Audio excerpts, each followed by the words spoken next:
Hey friends, and welcome to my 2024 Dollar Tree Thanksgiving video. I do one of these videos for Thanksgiving every year, and the purpose is to showcase how to utilize the limited variety of ingredients available at stores like the Dollar Tree. I actually just published a Dollar General version of this video, so if you're new here and you love this kind of content, be sure to check out that one too. The question comes up a lot about why people would choose to shop at a store like the Dollar Tree for groceries when traditional grocery stores are usually cheaper and have a greater variety of fresh ingredients. And there are all kinds of reasons why someone would need to prepare meals with ingredients from the Dollar Tree, usually related to accessibility, transportation, distance to grocery stores, that kind of thing. Well, in a perfect world, everybody would always have access to fresh foods. Unfortunately, food accessibility is not that simple or straightforward. And that's the purpose behind creating videos like these. I do have fun making them, but food accessibility is the ultimate message surrounding them. And as always, I want to encourage anyone who is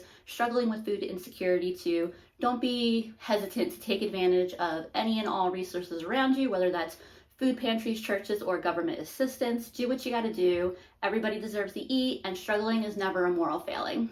With that said, let's make a Thanksgiving meal. These are all of the items I got to prepare my Dollar Tree Thanksgiving meal. I bought 19 items at $1.25 each, which came to $23.75. So I'm within 25 cents of what I spent on the Dollar General Thanksgiving video. I actually like shopping at Dollar Tree for these videos better than Dollar General. I feel like I get a lot more variety and can purchase a lot more in a sense than I can at Dollar General for the same budget. Mostly because Dollar Tree carries a lot more smaller and generic versions of items versus Dollar General. I'm frequently restricted to the brand name item or a larger size, and so I end up having to spend more on those things and so can't buy as much variety, if that makes sense. But I'm excited about what I got. Let me go through everything. I got two 3-ounce packages of cheese, and they are real cheeses from the refrigerated section, same thing that you would get at a grocery store in an 8-ounce block, just much smaller. I also got a quart of shelf-stable whole milk, some cavatappi, whichever way it's pronounced, pasta. I've seen a bunch of TikToks of people wanting to get this particular style of pasta for their macaroni and cheese for Thanksgiving and not being able to find it in stores or it already being sold out. Dollar Tree has got you covered. I got a 2-pound bag of flour, a can of pumpkin. Unlike the Dollar General, it was easy to find at Dollar Tree and in abundance. A can of green beans, a box of stuffing mix, a box of vanilla pudding, specifically it is Sonic Vanilla Shake, a bag of crispy jalapenos. I love these things. These things are dangerous. I will go through a whole bag. A box of vanilla wafer cookies, a can of sweetened condensed milk, 2 cans of turkey, which was actually really surprising that I found it because I was not able to find any turkey last year. And I didn't expect to see any this year because I'd been looking kind of like leading up to November and I never found any, so maybe it's just something they're carrying for November. But I'm excited to actually be able to use turkey in my Dollar Tree meal this year. Some spicy chicken broth. I hadn't gone in intending to buy spicy, but they were out of their regular brand of chicken broth that they usually carry. They had beef broth, but I really preferred chicken. And then I found this one, and I'm actually kind of excited over the prospect of spicy chicken broth. A little pouch of Velveeta cheese sauce. It's like the already mixed, ready-to-use sauce. A bag of cheddar garlic biscuit mix. A 7-ounce tube of frozen raw pork sausage. And then a bag of their frozen seasoning blend, which is onion, celery, red and green bell pepper, and some parsley. Let's get cooking. The only items I'll be using that I didn't include in my budget are some basic oil and some basic seasonings. Just stuff like salt, pepper, a couple of seasoning blends that I actually did buy at Dollar Tree. Maybe some soy sauce that I bought at the Dollar Tree. I've got some pumpkin pie spice that's been sitting in my cabinet forever that I'm trying to use up. I'm not 100% sure which I'm going to be using yet, but I do try to stick with the basics, and I only add things that are purely flavor. You won't see me pulling anything from my refrigerator or cabinets that are integral to the recipe. So you won't see me pulling eggs or baking soda or sugar or any of those things that would be make or break in a recipe, and then a small amount of oil for the pans. When cooking on a budget, just use whatever seasonings and cooking fat you have available to you. I'm gonna start on dessert first. It needs time in the refrigerator to set. So this way, by the time we're done dinner, this will be hopefully ready to eat. Should be ready to eat. I'm making a pumpkin pudding. I wanted to do something different than a pumpkin pie, so I'm excited to try a pudding form. One note is that I wanted to make this with evaporated milk, and I swear, whenever I don't need something at the Dollar Tree, I feel like I'm always seeing it, and I feel like I've always seen evaporated milk at the Dollar Tree, but this trip it was just the sweetened condensed, but we'll make that work. Obviously, sweetened condensed milk is a lot sweeter than evaporated milk, but it is dessert, and it is just the can of pumpkin. It's not pumpkin pie filling, so hopefully it's not overly sweet. First thing I'll do is get these cans open. I haven't fully decided whether I'm going to use this entire can of milk. I'll add about 3/4 of it for the moment. Then I'm going to do like a half a cup of cold water and get that mixed in first real quick. Oh, gotta plug it in. I never plug my mixer in until I am ready to use it, just because I'm so afraid of accidentally turning it on. But then when I go to turn it on, I forgot I haven't plugged it in yet. By the way, if they had had evaporated milk, I would have just used the whole can of that. The main reason I'm adding some water is just because I'm worried that that whole can of the sweetened milk might be a little too sweet. So that's just to cut that down just a little bit. But I'm gonna add this whole can of pumpkin in. I hadn't mentioned yet, but I am cooking this Thanksgiving dinner for 3 people. My mom and my boyfriend. And I know that my mom especially is excited for this pumpkin pudding. I don't make pumpkin desserts a lot because I'm not the biggest fan of pumpkin, but pumpkin is like her favorite, so she's very excited. I'll blend this in as well real quick. Probably should use a slightly bigger bowl. It's splashing at me just a little bit. That pumpkin and the condensed milk, something about it tastes really familiar. Pie is probably the obvious answer to that, but it does taste really good together. And by itself, the pumpkin and the amount of condensed milk I put in does not taste overly sweet. So hopefully the addition of vanilla pudding won't be too much. And hopefully I don't need to get a bigger bowl for this because I don't really feel like it. I think I'll just kind of mix this in a little bit to start. And then try to be nice and gentle with the mixing. I could technically just use a whisk or even a spoon. If it's splashing out too bad, I will do that. Mixing this was a lot less chaotic once the powder was in, just because it was thicker overall, so it just wasn't like splashing as much. It's pretty thick right now. I'm not sure how thick it would be just with the milk and pudding powder if you were following the regular instructions. If this does set thicker, that will be fine with me. I like a pudding that's really thick, almost mousse or custard-like, so this may work out really great for my preferences. I was discussing it with Andrew, and oh, you know what? I almost forgot something. I totally almost forgot that I was going to add some of this pumpkin pie spice. You could just as easily just add cinnamon or add nothing at all and just keep it pumpkin-y. I am glad I remembered, but I do think it would have been good regardless. So now it really tastes like a pumpkin pie in pudding form. So Andrew and I were discussing which crackers would be the best to use, or cookies rather, because we were talking about doing vanilla wafers, kind of similar to a banana pudding, or doing ginger snaps, because we thought ginger snaps would go really good with pumpkin. It's a pretty good cookie. Not as good as a vanilla wafer, but absolutely acceptable. I'm going to use these 1/2 pint jars to make my desserts. I've got 4 here, but I have a few more if I need to fill more than that. I'm trying to decide if I want to put like the whole cookie on the bottom, like a couple of whole cookies, or if I want to like break them up a little bit and put them on the bottom. I want to break them up a little bit and put them on the bottom. All right, I've got a nice little layer on the bottom of each jar, and get a couple of big spoonfuls in each jar. And then I'm gonna get another layer of cookies. And I'm just breaking them into like either quarters or thirds, depending on how they break. The serving size for this pudding is 4 servings, but I feel like with the addition of the pumpkin and the cookies, you could definitely stretch this into several more servings. I was thinking I would also love like a layer of Cool Whip in the middle, and then a little bit of Cool Whip on top. I fit what was in that bowl into these 4 jars. These are half-pint jars, so they're 8 ounces. So I think this could easily be spread across a couple more containers to make it a 6-person dessert. There's also lots more cookies left. I think instead of breaking them apart on the top, it's gonna add a couple to each one. Look at that, I pulled the perfect amount out on the first try. I'll pop these in the fridge so that way they can get cold, and I'm excited to fully try one then. I'll cook my sausage in this pan and my frozen veggies in this pan, and I'm gonna use just a little bit of oil to cook them. But in a pinch, you could just use a little bit of water. So frozen veggies are definitely an area where Dollar Tree blows Dollar General completely out of the water. When you're cooking veggies from frozen, you'll notice there's a lot of liquid in there at first, but just keep cooking them and that liquid will evaporate out and then they'll cook regularly.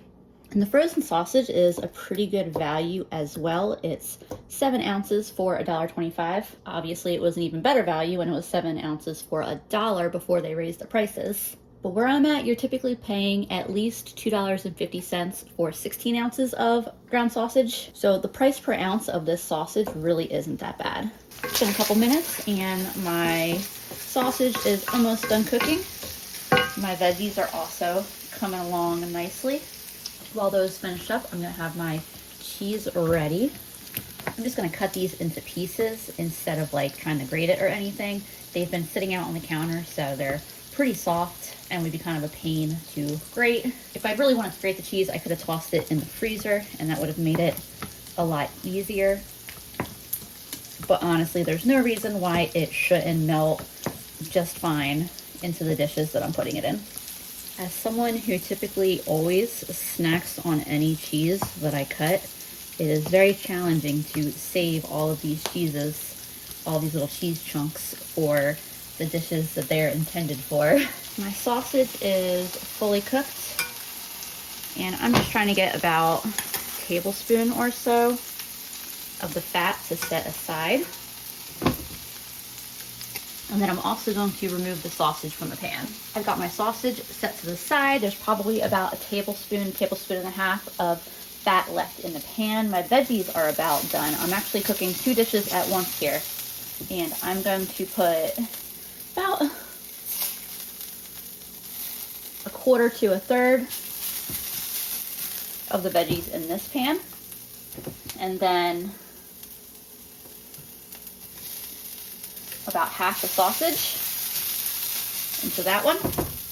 And then I'm adding 1.5 cups of my broth to this pan.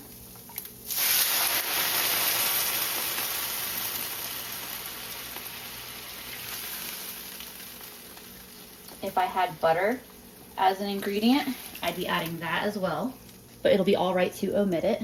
I'm gonna let this heat up, and then over here, I'm gonna add about a tablespoon and a half of flour. I'm gonna mix that in with the fat, and I'm just gonna keep stirring this for a couple minutes to let that flour cook. So making a roux is all I bought the flour for, which may seem like a big part of my budget just for a couple tablespoons of flour that I'm gonna use. But like I said, I am only including outside of my budget some really basic things that aren't imperative to making the meals. And I needed the flour to make a roux.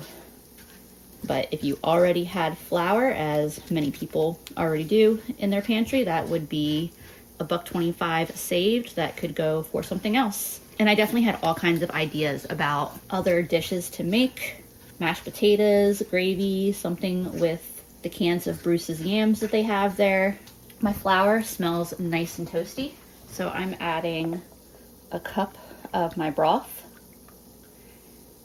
I need to take a second to actually taste this broth since it's the spicy version, but I'll have a couple cups left over, so I'll definitely be able to not just taste it, but probably try it in a different dish tomorrow. So I'm just mixing that broth into the roux. As it heats up, all of these really delicious brown bits that you see on the bottom of the pan from the sausage will come up and further flavor this. My other pan over here is boiling. I'm gonna turn the heat off of that and dump my stuffing in. Get my stuffing coated in the broth. I've got the broth all stirred in to my stuffing, and now I'm gonna add both cans of turkey. And I'm gonna add those with the liquid. One can, and then the other. I'll break a couple of these bigger chunks up just a little bit, and then I'll get that stirred in. I'm also gonna get about 3/4 of a cup of milk into my other pan. I'll mix that up and let all that heat up together. I also wanted to add a little bit more seasoning to this mixture. I was gonna do the garlic and herb seasoning, and then some pepper. It's already pretty seasoned from the stuffing, but I like to add just a little bit extra. It would have been easiest to fully get it stirred in if I had added the seasoning after I added the broth, but before I added the stuffing mix in, but that's all right. This isn't hard to stir, so. And I am done with this for now, so I'm just gonna let it sit here on the stove while I finish preparing this dish, and then they're both gonna go in the oven at the same time. This is starting to bubble ever so lightly. This is the green bean casserole I'm making. I'm adding a little bit of my pepper jack cheese to this. Let that melt in. And I'm also adding a little bit of this Velveeta cheese mix, or Velveeta cheese sauce rather. It's not really a mix. I know Velveeta gets a lot of hate for being a heavily processed cheese product, but I will say adding a little bit of it to a cheesy sauce will make it very smooth. Like if you've ever made mac and cheese and there's a little bit of, like, I don't want to say grittiness, but it's not as smooth of a sauce as what you were going for. Just a little bit of Velveeta will make the cheese integrate together so nicely. I just had a taste of this sauce. It tastes really good. I'm gonna add some of that garlic and herb seasoning, some pepper, and just a little bit of salt, not too much, because so many of the ingredients I've added already have sodium in them. If you're someone who doesn't like green bean casserole and you've only ever had the kind that's made by mixing cream of mushroom soup, green beans, and fried onions, and that's it, I would definitely encourage you to try out a from scratch version, because it completely changed my mind about green bean casseroles. And I've also changed the minds of other people in my life who thought that they hated green bean casseroles, but they really just hated the, 3 ingredient, whatever, cream of mushroom one. I just tasted this and I could eat this entire pan of sauce quite happily. But instead of doing that, I'm gonna open and add my green beans. And I did drain my green beans. I did grab the brand name Del Monte green beans for this because it was the only kind that they had in stock. However, at another Dollar Tree recently, I saw a variety of cans of veggies that they were selling for 75 cents. They weren't Del Monte, they were like whatever Dollar Tree's kind of like in-house brand is going to be for veggies. But I think that that's great that they're going to be offering 75-cent cans of veggies, because one of the downsides of buying canned stuff at Dollar Tree is that a can like this really isn't worth $1.25 when they're cheaper elsewhere.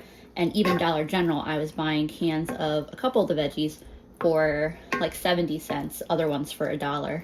I also saw a can of pinto beans at Dollar Tree for $1. So while I know a lot of people have not liked the move from only offering things for $1 or $1.25 now and offering, their $3 and $5 sections, that kind of thing, I do think that selling things like cans of vegetables and beans and that kind of thing for less than $1.25 is such a great move. So they have the fried onions that most people put in their green bean casseroles at Dollar Tree, but I love putting these in so much. I wish they sold these year round. I typically only see them in the fall as we're getting close to Thanksgiving and then through the winter. But as soon as I saw that these were back this year, I bought like 3 bags. I'm gonna add about half this bag directly to my pan and mix it in. I'm actually gonna turn the heat off of this. This does all result in a slightly spicier green bean casserole, but you could definitely do the regular fried onions and not do pepper jack cheese. I'm just gonna use these regular pie dishes for baking my 2 food items here. And this just barely fits. It even could have gone into a slightly bigger dish, but I think this is actually gonna be perfect. I just had a taste of this and it tastes like a bite of Thanksgiving. I would say if you were mimicking my exact budget and you already had flour, the move would definitely be to trade out the flour for some gravy, because I think some gravy over this would be amazing. But yeah, we got a little Thanksgiving casserole right here that tastes very good. And then I know this is an oven safe dish. I could technically just put this whole dish in the oven, but I'm gonna use this for my next dish on the stovetop. And it's honestly just easier to maneuver these 2 smaller dishes in the oven and to the table, so I don't mind transferring it to the smaller dish. If I put this in the oven, I'd have to dirty another pan on the stovetop to be able to make my mac and cheese, so it would still be the same number of dirty dishes. Get this spread out a little bit, that way it's nice and even. Oh, I lick the spoon and that tastes so good. My mom was one of the people who did not like green bean casseroles, who I turned to a green bean casserole fan. She'll only eat mine, but she can still say that she loves green bean casserole. I'm gonna put both of these in the oven, which I have at 425, for like 15 or 20 minutes. Now I got a pot of water that I'm heating up to boil my pasta, and I turn the heat back on this pan. There's still a little bit of residue from the green bean casserole in there, but that doesn't matter. I'm adding that sausage grease back in, and then I'm also adding around a tablespoon, I guess slightly over a tablespoon of flour, and we're making a roux just like we did for the green bean casserole. My ratios are just a little bit off here. If you're making a roux and it's really thick like this, I would just toss a little bit of butter in. The flour will still cook even if it's still pretty thick, or you can also add just a little bit of oil or bacon grease or margarine. You just want to get a little more fat in with your flour. Mine's still pretty thick, but I'm just gonna make do. Ooh, by the way, I just poured a little bit of this broth on a spoon to taste. It's spicier than I thought. I took a bite of my stuffing and I was kind of surprised at how spicy it was. I thought it was just the spice from me snacking on some of those jalapeno crisps catching up, but this is legitimately spicy. I bet there's some really, really good recipes you can make with this. My roux is pretty much ready, and my water is boiling as well, so I'll get some pasta in here. Hopefully that's enough water and a big enough pot. I wasn't really trying to make the entire box of pasta, only because it's just 3 of us eating. We don't need the entire box of pasta. I added about 3/4 of the pasta to my roux. I'm gonna add a cup of my milk.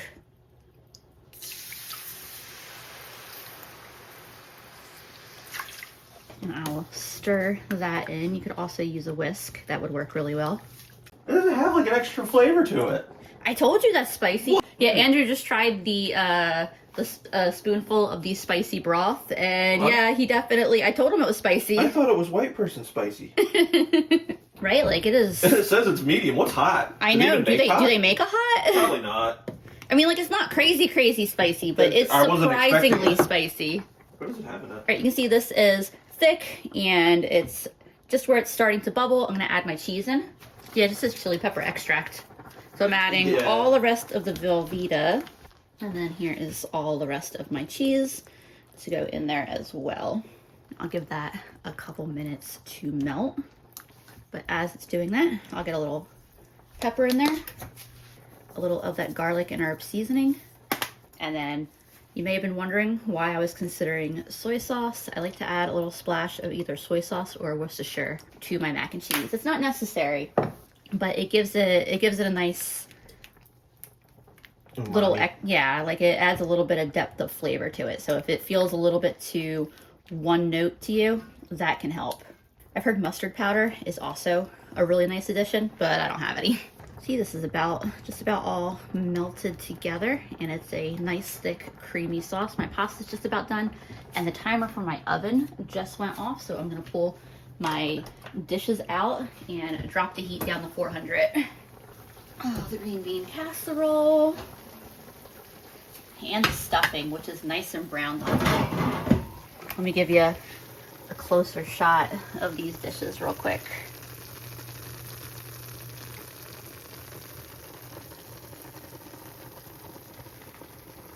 My pasta is just about done. Just needs probably another 2 minutes or so. I'm gonna take a little bit of this pasta water and stir it into my sauce. Partly because my sauce was getting a little bit thick, and partly because adding that starchy pasta water will help with the way the cheese clings to the noodles in a really nice way. I'm gonna get the biscuits going now. These are my favorite biscuit mix of like any like pre-made biscuit mix. I love that the Dollar Tree sells this stuff. It's a little bit like the Cheddar Bay biscuits, especially if you add cheese to them. The instructions recommend adding cheese as an optional step. And if I had a bit more cheese, I would definitely add a little bit. But I'm just following the instructions, which call for a half a cup of milk. I did just turn the heat off of my cheese sauce, by the way. Adding my sausage to these biscuits. And just get this stirred together real quick. That dough came together nicely. At first, it kind of seems like there's not going to be enough liquid in there, but it definitely is. Just gotta keep stirring it. I have a pan here. I did spray it with just a little bit of oil, and I'm just spooning this onto my pan, easy peasy. It says it makes 10 to 12 biscuits. I must just like large biscuits because I can't imagine how, even with the extra sausage bulking this out a little bit, how you end up getting 10 to 12 biscuits. I just turned the heat off my pasta. That should be done. And the instructions say to bake these for 8 to 12 minutes. I'm assuming it's probably going to take at least 10, since presumably my 8 biscuits are a little bigger than the 10 to 12 it says the mix should make. I'm so excited for this mac and cheese because the bite of sauce I had was so good. I made a mac and cheese over the weekend for an event that was not made with Dollar Tree ingredients. I had a lot more ingredients and types of cheeses, and I'm not even sure that one turned out quite as good as this one did. You can just see how creamy and saucy this is. I'm very excited about this. The close-up of that mac and cheese goodness. My mac and cheese is completely done, but I'm gonna transfer it to this bowl just for the purposes of serving it and being able to pass it around at the table.